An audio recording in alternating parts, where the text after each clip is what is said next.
I've been an Eternity player for a while now in Marvel Rivals and have taken over 20 characters from Bronze to GM. After coaching countless players across every rank in the game at the Gosu Academy, trust me, I've seen it all. So to save you the headache, I've come up with the 10 mistakes, 3 for each role and 1 general mistake that you need to fix if you want to reach GM and beyond in Marvel Rivals. Lock in and let's get started. The first big mistake I see so many players making on tank is holding way too close. You have a perfectly good choke point on all of these maps that I'm showing on screen, and you decide to hold their spawn doors? Come on now, man. There are so many reasons as to why this is bad. For example, on Central Park's first point, look how much longer it takes you to walk back to point as a defender compared to an attacker. On almost every one of these maps, it takes significantly longer as a defender. So instead of taking fights as fast as you can on defense, instead, you should focus on taking the most advantageous fights as you possibly can. And as the Vanguard, where your team fights is on you. Get as much value as you can, as safely as you can. Fights typically occur on very specific parts of the map on all of the maps in the game. Just watch any streamer for a couple of hours and you'll see that they typically happen in those similar places I'm talking about. Holding too close is also an issue for DPS and support players too. If you see your Hulk jumping to his death in the enemy backline, sometimes it is just better to let him go and play the choke point to the best of your ability. Once I stopped enabling dumb teammates, they kind of just took the hint and stopped doing dumb things. The next big mistake so many Vanguard players make is they take so much damage. Just because you have a big shield and a huge health bar does not mean that we should be taking as much damage as humanly possible. After all, those health bars mean nothing the moment they reach 0, and our job is to make as much space as efficiently as possible. So instead of relying on your shields or your health bar, you should make sure that you always place yourself around cover and constantly ask yourself where the next big piece of cover is that you are going to go in order to continue your domination throughout the fight. This doesn't even apply to just tanks either. DPS and supports need to do the same thing with cover. It just applies to low-level tank players especially. On DPS, lots of players ego the enemies too hard and place themselves wide in the open, setting themselves up for easy shots. Support players like to isolate themselves against divers instead of playing closer to the team and instantly get nuked out of the game by Black Panthers. The best way to get better at positioning around cover is to watch back enemy kill cams or replays to see how easy it is for them to take you out based on your positioning. Seeing it from another person's point of view is game-changing. I'm not even kidding. The final big mistake a ton of lower level tank players make is they simply play bad characters and do not switch when they need to. Every role does this, but tanks have the worst culprits because there are a lot more DPS and supports that are absolutely broken compared to the dearth of hard carry tanks. You have Emma and Mag in the current system, and one of those two is probably supposed to get banned every game, and if they're not, you just have to play them. But what I am really talking about is when you run your main and just refuse to swap if things aren't working. Sure, the thing can be really strong in the right composition, but when you're just face tanking Hela, Phoenix, and Punisher all at the same time, it's time to hang up the fedora and put the mag in the bag, bro. And for the love of God, just stop playing Jeff. They cooked our boy, we all know it. Start playing the real characters that are just gonna win you games. Moving on to the Duelist mistakes, so many of y'all are so worried about your aim that you miss out on all of the stuff that actually matters. Now, don't get me wrong, having an EDPI of over like 1600 in this game is crazy fast, and if you are higher than that, you should consider turning your sensitivity down. You get this by multiplying your sensitivity by your DPI on your mouse, but even then, at the end of the day, aim comes down to comfort and practice. What you actually need to be thinking about when you are playing DPS is how to give yourself the easiest engagement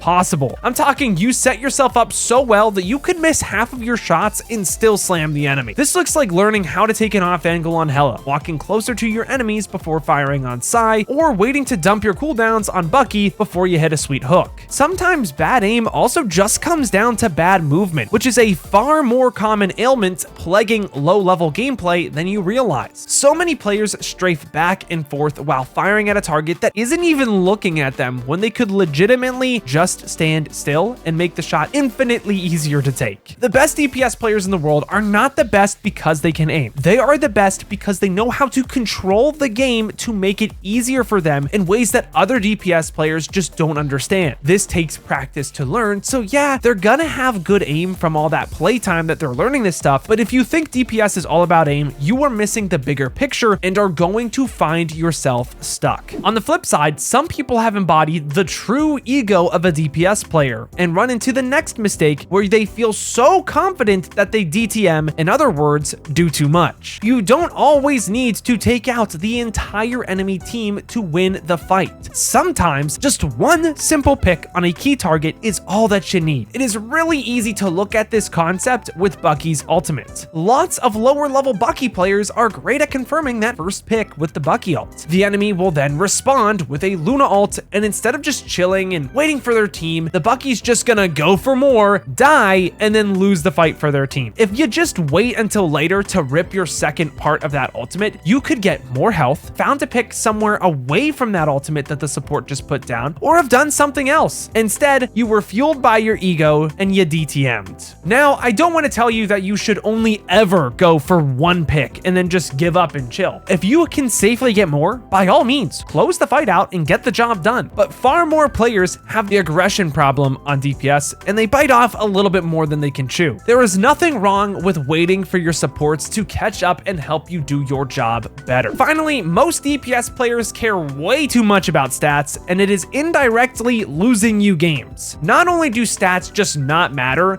we have a whole video on this, but they actually hurt you, especially if you are doing too much damage. Before you try flaming me in the comments, hear me out. Are the random shots down main into the enemy tanks while you have your ultimate and the enemy supports don't have theirs yet really doing anything for you? Or are you just charging the enemy's support ultimates so they can outcycle your ult economy and counter every one of your ultimates? This happens all of the time on Symbiotic Surface and is why so many teams that are better on paper end up losing on first and third points. If you have your ultimate on DPS, you really should not be dumping damage into the enemy team unless you think you can actually do something meaningful with that damage that you're doing, whether that be confirming a pick or pressuring the enemies from taking specific space so that you can create an advantage later on in the fight. Doing damage to simply stat pad and for the sake of just randomly doing damage is a mistake that is pretty niche, but it will hurt you in those niche situations that we were just talking about, especially in overtime where so many key games for you to climb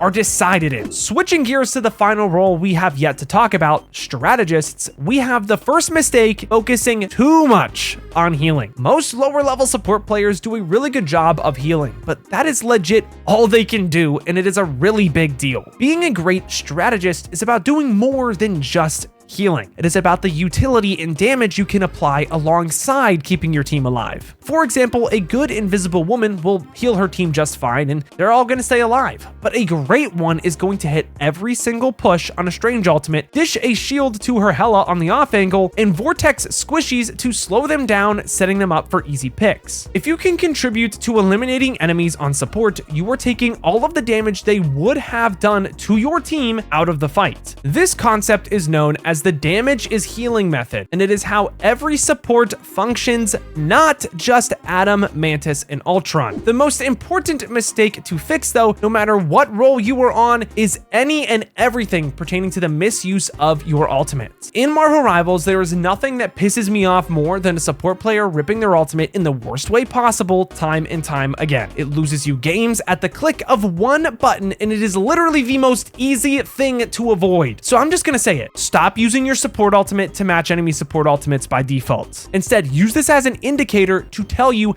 hey, because that enemy support just ulted, I may need to ult soon. Instead of just ripping the ult, wait until there is a reasonable threat, like a teammate that is critical that you won't be able to heal with your neutral kit, or a DPS ultimate that the enemies are comboing with the support ultimate. Sometimes though, you don't even need to ult because you already have 2 picks up on the enemy. In other words, you've already won the fight. You don't need a support ultimate. You can get away with holding onto it and confirming another fight win after. Other times, you can just use a part of your kit to stop an ultimate. If a Groot ult hits your team, you just hit a Loki rune on your team that is Groot ulted. If a Magneto tries to dunk your team, just use Soul Bond from Adam. Magic ult, Snowball with Luna Snow. There are always other options to take before you need to press the ultimate. Now, you don't want to hold your ultimate if you need to actually use it, and you should still use your ults to win fights often, but many low-level supports rip their ults when they just don't need to, where they should otherwise just hold it. This mistake isn't even for just support ultimates though, it's for all roles. On DPS, if you are already 2 picks up in the fight, do not rip the ultimate. You won the fight, just take the W. The same goes for if the enemies are in a support ultimate. Unless you have an ult specifically strong enough to take them out of it, just be patient and go in when the ult is down. This mistake alone is why players stay stuck. Fix this and you will climb, I promise you. And to be honest, it's not even for low-level players, it's for Celestials too. Finally, because support ultimates are so strong, you need to stop stealing your friendly healer's ult charge on support. If you just want to fight and the enemies are gone, you do not need to heal right away. You have time. Bring up the scoreboard and see if your teammate is close to ult or if you already have ult. Every single point of ult charge counts when it comes to getting invincibility for your entire team and rivals. So try to be smart about your teammates and help them help you. It is a very small detail that makes a big difference. Closing things out, the mistake that players from every single role make is that they blame everything on teammates and on the matchmaker. You are going to lose games in hero shooters. It is just how the genre works. It is how you improve from your losses that dictates whether you climb higher or stay in the same place. I usually tell people that at their skill level, they are probably going to win 30% of their games by default and lose 30% of their games by default. That remaining 40% is all about how you perform in the game with varying levels required of you to win depending on the game. So instead of whining about the unwinnable games that you have, try to hyperfixate on what more you could have done to carry. And if you don't see anything, don't let it cook your mental and move on. The other mistake that is lumped with this one is thinking that EOMM is real. Now, I'm not here to discuss whether or not EOMM is actually real or not. That's not the point I'm making here. What I'm trying to say is that whether or not it is real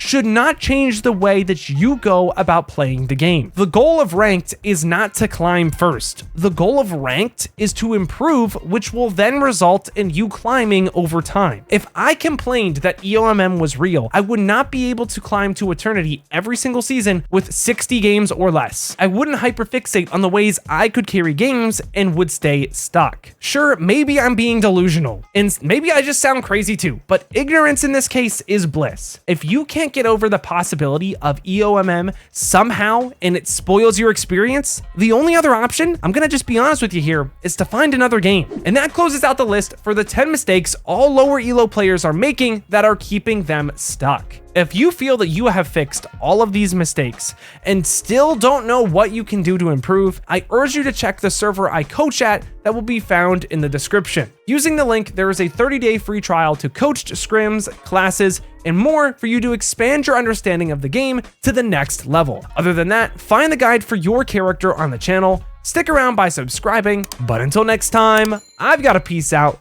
and pass out. I'll see you in the next one.